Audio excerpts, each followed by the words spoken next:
Politics is a very interesting game. And politics is also a very dirty game. Why do you think Moses Kuria, of all the people, decided to sponsor a candidate in Juja Constituency against President Uhuru Kenyatta?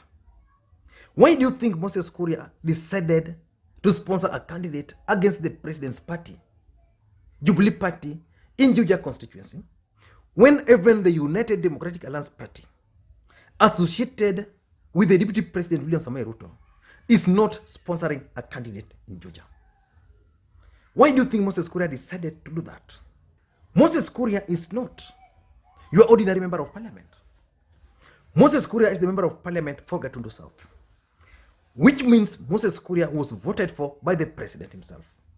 And Moses Kuria ideally is supposed to represent President Uhuru Kenyatta in parliament.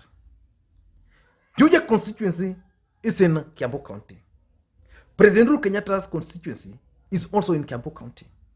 We saw what befell Ferdinand Waititu when he started opposing President Uhuru Kenyatta. But why do you think Moses Kuria decided to sponsor a candidate against the president?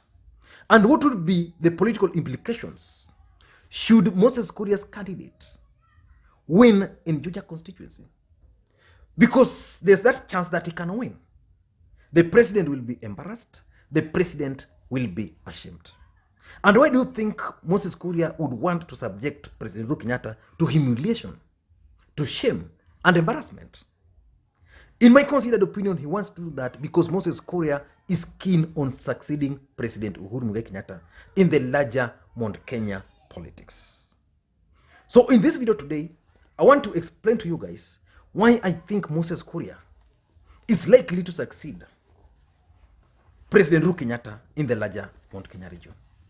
But before we do that, if you're watching this video for the first time, if you're watching this channel for the first time, please take a second or two and click the subscribe button so that next time you produce a video like this, YouTube will automatically notify you. And to the subscribers, I want to continue thanking you guys for your support. Now let us get back to serious business. And by the way, don't forget to give this particular video a thumbs up. Now let us get back to serious business. Sometimes last year, Moses Kuria announced the formation of his own political party, the People's Empowerment Party. And in December, there were several by-elections in this country. Moses Kuria sponsored candidates through his political party in larger Central Kenya region. He sponsored a candidate in Kahawa Wendani. He sponsored a candidate, the Kahawa Wendani candidate lost. He sponsored a candidate in one of the wards in Kiharu constituency. That lady won, a young lady. I think two of them won. And in the just concluded by elections, Moses Kuria had a candidate in London ward. He also had a candidate again in Hell's Gate.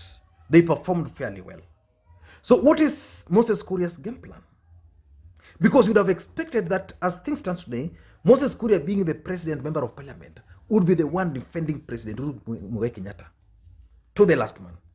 But Moses Kuria is not doing that. Again, you'd expect that if he's not doing that, you'd expect Moses Kuria to be deeply involved in the development of the United Democratic Alliance Party associated with William Ruto. But again, even in that other party, Moses Kuria is not actively involved. Moses Kuria is clearly on a mission of developing his own political party. And I ask myself, why is Moses Kuria not with President Uhuru Kenyatta's party, not in Jubilee, and again is also not in the UDA party? My conclusion is that Moses Kuria is a wise guy, politically speaking. Moses Kuria has realized that probably because of the bad blood between President Uhuru Kenyatta and William Ruto, it would be very difficult for him to sell order in Central Kenya. And as a matter of fact, William Ruto as an individual is marketable in Central Kenya, but not his own political party. Order has not been well received. So Moses Kuria, probably with the support of William Ruto, agreed that let us just do this. Let me push for this party. Then you push for order, and let's see where people will be going to. And that explains why in London Ward there are two political parties. Again, it has offered them the opportunity to sponsor a candidate in Georgia without necessarily dragging the name of the deputy president to that. But why is Moses Kuria keen on embarrassing President Uhuru Kenyatta? Simple. Moses Kuria wants to succeed the president in the larger Mount Kenya region. But Moses Kuria is not part of President Uhuru Kenyatta's succession plan. Uhuru Kenyatta is not keen on handing over to Moses Kuria. So Moses Kuria is doing whatever he's doing with that in mind, that the president is not keen on him, but for him, he needs to succeed the president. And why do I believe that Moses Kuria might actually succeed? Number one is that Moses Kuria can actually sustain the anti-Raila Odinga campaign. In central Kenya, if you want to succeed politically, attack Raila Odinga. Moses Kuria became a hero because of his attacks on Raila Odinga. As a matter of fact, the main reason why Moses Kuria was elected was because there was a feeling in the larger Mount Kenya region during that time that there was not a single member of parliament who was ready to attack Raila Odinga. So once the member of parliament, Ngugi, died, then Moses Kuria was easily propelled so that he could handle Raila Odinga. And that's how Moses Kuria found himself in parliament. And true to his words, Moses Kuria sustained attacks on Raila Odinga. And as we speak today, Moses Kuria is one politician. I don't know how he's going to operate without Raila Odinga in the picture. And because attacking Raila Odinga is fashionable in the larger Mount Kenya region, I think he can sustain it.